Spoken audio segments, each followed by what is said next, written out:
Jinoyatni sodir etgan shaxsni jazolash mumkin, ammo jinoyat sodir bo'lmasdan avval uning sabablarini aniqlash va bartaraf etish ancha murakkab vazifa. Yashnobod tumanida xavfsiz muhit yaratish bo'yicha yo'lga qo'yilgan yangi tizim jinoyat oqibatlari bilan emas, avvalo uni keltirib chiqarayotgan sabablar bilan ishlashga qaratilgan. Eng muhim masala jinoyat nima sababdan sodir bo'layotganini aniqlash. Yashnobod tumanida tashkil etilgan mazkur shtabda huquqni muhofaza qiluvchi organlar, adliya, mahalla va boshqa mas'ul tashkilotlar hamkorligida har bir hududdagi muammolar manzilli o'rganilmoqda. Yashnobod tumanida 325 ming nafar aholi 67 ta mahallada istiqomat qiladi. Har bir mahallaning ijtimoiy muhiti, aholi bandligi, murojaatlar xususiyati va jinoyatchilik ko'rsatkichlari bir-biridan farq qiladi. Shu sababli umumiy yondashuv o'rniga har bir mahalla va har bir muammo bo'yicha alohida chora belgilash amaliyoti yo'lga qo'yildi. 12 ta ilmiy metodik qo'llanma tayyorlandi. Ular tuman ichki ishlar organlari hamda barcha mahalla yettiliklariga amaliy foydalanish uchun tarqatildi.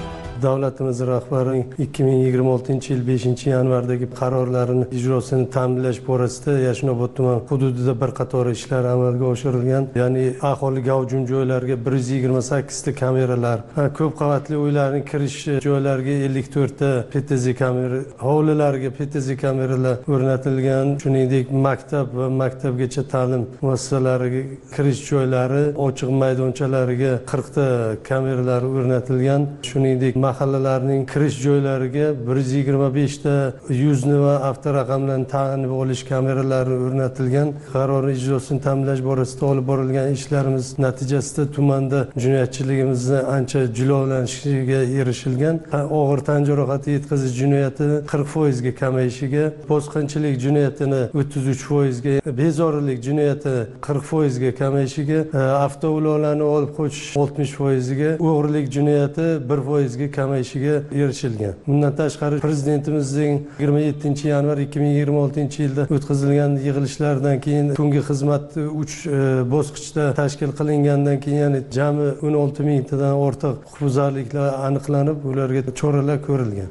Yashnobod tumanida 6 oy davomida tuman miqyosida 5 marta mehnat yarmarkasi tashkil etildi. Natijada 110 nafardan ortiq fuqaro ish bilan ta'minlandi. 130 nafardan ziyod fuqaroga ishga joylashish uchun yo'llanmalar berildi. 27 nafar fuqaroga tadbirkorlik faoliyatini boshlash yoki rivojlantirish uchun imtiyozli kredit ajratildi. Aholining muammolarini bevosita o'rganish maqsadida Adliya vazirining 6 marta shaxsiy sayyor qabuli tashkil etildi. Ularda 270 nafardan ortiq fuqaro ishtirok etdi. 31 ta murojaat qabulning o'zida hal qilindi. 110 ta murojaat bo'yicha huquqiy tushuntirish berildi. 60 ta masala esa qo'shimcha o'rganish uchun ish yurituviga olindi.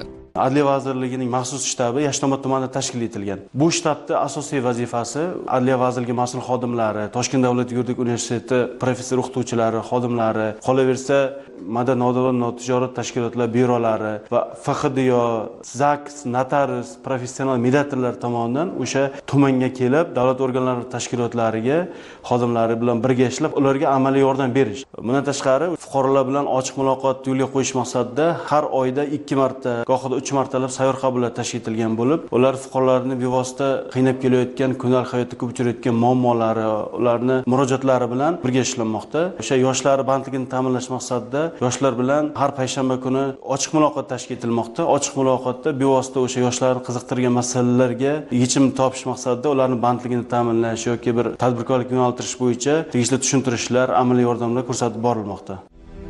Mahallada xavfsiz muhitni ta'minlashda profilaktika inspektori asosiy bo'g'inlardan biri hisoblanadi. Profilaktika inspektorining faoliyati BPR biznes jarayonlarini qayta ko'rib chiqish texnologiyasi asosida tahlil qilindi. Tahlil natijasida funksiyalarni amalga oshirishdagi qadamlar sonini 270 tadan 147 taga qisqartirish mumkinligi aniqlandi. Jarayonlarning avtomatlashtirish darajasini 2% dan 22% ga oshirish, vaqt sarfini 4010 soatdan 1920 soatgacha qisqartirish bo'yicha takliflar ishlab chiqildi. Bunday o'zgarish inspektorning vaqtini qog'oz to'ldirishdan ozod qilib, uni aholi bilan bevosita muloqot qilish, xavf guruhidagi oilalar va yoshlar bilan ishlashga yo'naltirish imkonini beradi. Xizmatimiz davomida mahallamizda jinoyatchilikni oldini olish bo'yicha xizmat olib bormoqdamiz. Hozirgi kunda mahallamiz hududida 40 dan oshiq kamera kuzatuvlari deb osilgan bannerlar osildi. Yana qo'shimcha ravishda Adliya vazirligi tomonidan shtab tashkillashtirilgan. 4 tadan ortiq xodim kelib, 3 oy davomida mahallamizda taftish ishlarini olib borishdi. Unga qo'shimcha 63 ta kameramiz o'rnatildi. Jami 93 ta kamera mahallamiz hududini qamrab oldi. Mahallamiz hududiga yana qo'shimcha ravishda tungi xizmat va kunduzgi xizmatiga kechqurun yo'nalish bo'yicha 5-bosqich xodimlari biriktirildi. Xavfsiz yo'laklar tashkillashtirildi. Ko'p qavatli uylarimizga kirish-chiqish joylariga kameralar o'rnatildi. Mahallamizda iyun oyida taftishlarni olib borganimizda 63 ta Brizika xizmatiga xabarlar kelib tushganligi, olib borilgan targ'ibot ishlarimizda hozirgi kunda 48 ta 3.8% ga kamayganligini tahlil qilib ko'rsak bo'ladi. Hozirgi kunda qo'shimcha targ'ibot ishlarini olib bormoqdamiz. Noqonuniy savdo, ro'yxatdan o'tmasdan tadbirkorlik qilish, nazoratsiz pul aylanmasi ham yashirin iqtisodiyotni kuchaytirib, boshqa huquqbuzarliklarga sharoit yaratishi mumkin. Yashnobod tumanidagi bozorlarda amalga oshirilgan ishlar xavfsizlik, qonuniy savdo va iqtisodiy shaffoflikni bir tizimda ta'minlashga qaratilgan. Yashnobod tumanida aviasozlar, Parkent va Yangiobod bozorlari faoliyat yuritadi. Aviasozlar bozorida tashkil etilgan situatsion markazga hududdagi barcha kuzatuv kameralari ulangan. Markaz orqali bozor hududidagi huquqbuzarliklar, savdo rastalari va do'konlardagi jarayonlar, kunlik patta hamda oylik ijara to'lovlari nazorat qilinadi. Aviasozlar va Yangiobod bozorlariga 658 ta kuzatuv kamerasi o'rnatilib, 7000 metr eski kabel yangisiga almashtirildi. Aviasozlar bozoriga tutash 1000 o'rinli avtoturargoh faoliyati qonuniylashtirildi. Bozorlarda noqonuniy savdo bilan shug'ullangan 357 nafar fuqaroning faoliyati davlat ro'yxatidan o'tkazildi. Amalga oshirilgan choralar iqtisodiy natijalarda ham o'z ifodasini topdi. O'tgan yilning mos davriga nisbatan patta va ijara to'lovlaridan tushum 40% ga, savdo tushumlari esa 35% ga oshdi. Bu bozordagi pul aylanmasining yashirin sohadan qonuniy iqtisodiyotga o'tganligini ko'rsatadi. Yashnobod tumani Aviasozlar dehqon bozori hududida Adliya vazirligi hamkorligida situatsion markaz tashkil qilingan bo'lib, bu situatsion markazda Milliy gvardiya xodimlari, ichki ishlar xodimlari, favqulodda vaziyatlar boshqarmasi xodimlari hamda soliq inspeksiyasi xodimlari, SES xodimlari birgalikda faoliyatini olib borishadi. Prezidentimizning qaroriga asosan hozirgi kunda jinoyatlarning oldini olish, yashirin iqtisodiyotni yo'qotish maqsadida situatsion markaz tashkil qilinib, bozorimiz to'liq yuzi aniqlab beradigan kameralar bilan qamrab olingan, ya'ni bozor hududiga jinoyat qilgan yoki jinoyat qidiruvida bo'lgan fuqaro kirsa, bu sun'iy intellekt asosida avtomatik ravishda ishlaydi. Qalqon tizimiga signallar beradi, o'sha zahoti qidiruv boshlanadi. Yana bir afzallik tomoni, bozorimiz rastalari to'liq klik tizimi bilan qamrab olingan. Bozor xodimi hamda klik xodimi shu situatsion markazdan turib, bizning rastalarimizdan tushadigan tushumlarni to'liq kuzatib turadi va klik tizimi tomonidan situatsion markazga 69 ta kamera ulangan. Ya'ni bu rastalarimiz band-bandmasligini shundan to'liq kuzatib turiladi. Tumanda aholining huquqiy ongi va huquqiy madaniyatini yuksaltirish maqsadida 3000 ga yaqin targ'ibot tadbirlari o'tkazildi. Xotin-qizlar, yoshlar, mehnat jamoalari, probatsiya hisobida turgan shaxslar va ijtimoiy himoyaga muhtoj fuqarolar bilan manzilli muloqotlar tashkil etildi. 645 nafar probatsiya hisobida turgan shaxs bilan yuzma-yuz suhbat o'tkazilib, ularga huquqiy tushuntirish berildi. 110 nafar yosh ishtirokida 4 marta ochiq muloqot tashkil qilinib, ularni kasbga o'qitish, ish bilan ta'minlash va biznes tashabbuslarini qo'llab-quvvatlash choralari ko'rildi. Tumandagi 67 ta mahallaga huquqbuzarliklar haqida tezkor va sodda ma'lumot yetkazish maqsadida Yashnobod huquqiy axborot Telegram boti yaratildi. Huquqini bilmagan inson ba'zan muammosini hal qilish uchun qayerga murojaat qilishni ham bilmaydi. Yurist yoki advokat xizmatidan foydalanish imkoniyati bo'lmagan fuqarolar uchun Pro Bono loyihasi doirasida bepul yuridik yordam ko'rsatilmoqda. O'tgan davrda 1600 nafardan ortiq fuqaroga bepul huquqiy yordam berildi. 500 nafardan ortiq fuqaro uchun sud va boshqa tashkilotlarga topshirishga mo'ljallangan ariza, da'vo arizasi va boshqa protsessual hujjatlar tayyorlab berildi. Biz fuqarolarga bepul yuridik maslahat beramiz. Bundan tashqari 24-yil iyun oyidagi prezidentimizning 80-sonli farmonlariga binoan fuqarolarga bizlar turli tashkilotlarga, korxonalarga, shu jumladan sudlarga da'vo arizalarini yozib berib kelyapmiz. Mana prezidentimizning jinoyatchilikka qarshi kurash, jinoyatlarni barvaqt oldini olish masalasida qarorlari qabul qilindi. Shu masalada bizlar turli tashkilotlarga, korxonalarga, mahallalarga chiqib targ'ibot ishlarini olib boryapmiz. Fuqarolarga tushuntiryapmiz. Jinoyatlarni oldini olish masalalarini imkon darajasida hal qilishga harakat qilyapmiz. Shu jumladan mavjud muammolarni bartaraf qilishga ham choralarni ko'ryapmiz. Raqamlarga e'tibor bersak, masalan, may oyida biz 100 nafar fuqaroga ariza yozib berdik. Iyun oyida 141 nafar fuqaroga ariza yozib berdik. Mana iyul oyida 15 kun ichida 62 nafar fuqaroga turli tashkilot, korxonalarga, shu jumladan sudlarga ham da'vo arizalari yozib berdik. Har bir nizo o'z vaqtida hal etilmasa, u oilaviy janjal, adovat, huquqbuzarlik va hatto jinoyatgacha yetib borishi mumkin. Shuning uchun tumandagi 67 nafar mahalla raisi mediatsiya sohasi bo'yicha maxsus o'quv kurslarida o'qitildi va ularga sertifikatlar berildi. Professional mediatorlar tomonidan 77 ta nizoli holatlar o'rganildi. 37 ta axborot uchrashuvi o'tkazildi va 8 ta holat bo'yicha mediativ kelishuv imzolandi. Mediatsiyada tomonlardan biri g'olib, ikkinchisi mag'lub bo'lmaydi. Asosiy maqsad har ikki tomon uchun ham maqbul bo'lgan yechimga erishish va nizoni yanada chuqurlashishiga yo'l qo'ymaslik. Yashnoboddagi tajribaning yana bir muhim jihati jinoyatchilik profilaktikasiga ilm-fan va ta'lim muassasalarining bevosita jalb qilinganidir. Toshkent davlat yuridik universiteti doktorantlari va professor o'qituvchilaridan iborat ilmiy situatsion markaz tashkil etildi. Markaz mutaxassislari 14 ta mahalladagi vaziyatni ilmiy jihatdan o'rganib, mahalla yettiliklariga jinoyatchilikning oldini olish bo'yicha tavsiyalar berdi. 842 nafar 3 va 4 bosqich talabasi dual ta'lim asosida profilaktika inspektorlari va mahalla yettiliklariga biriktirildi. Toshkent davlat yuridik universiteti tomonidan 25 ta maktabda Street Law loyihasi amalga oshirilib, 2000 dan ortiq o'quvchiga huquq va majburiyatlar sodda va interaktiv usullarda tushuntirildi. Qomus, quiz, zakovat va zukko kitobxon kabi 201 ta intellektual tadbir tashkil etildi. Jinoyatchilik darajasi yuqori bo'lgan 151, 212 va 230-sonli maktablar universitet tomonidan otaliqqa olindi.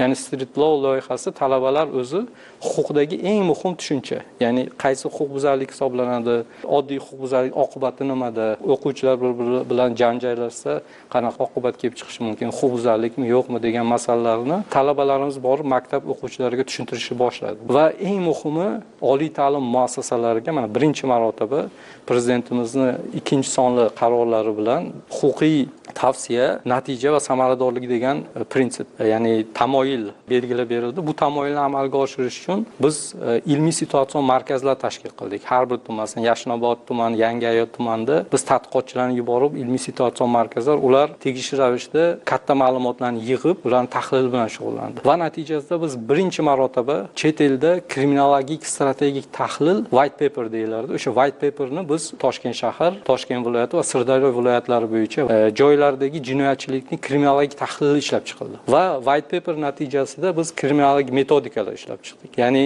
prezidentning birinchi sonli qarori bilan yurtboshimiz o'zlari 4 ta ustuvor jinoyat sanab o'tganlar, kiber jinoyatchilik, uyushgan jinoyatchilik, demak, narko jinoyatlar va yashirin iqtisodiyot bilan bog'liq jinoyat. Ulardan tashqari bizning tahlilimizga ko'ra 8 ta yana jinoyatlar ustuvor hisoblanadi. O'g'rilik, bosqinchilik va hokazo. Har biri jami 12 ta jinoyatchilik bo'yicha kriminologik metodika ishlab chiqildi. Bu nima beriladi? Jinoyatchilikni joyida tahlil qilib, aniqlab, ularni fosh qilish yo'llarini belgilab berish. Ya'ni yana bu yilgi natijalardan biri metodika mahallalardan sinovdan o'tdi, tajriba sinovdan.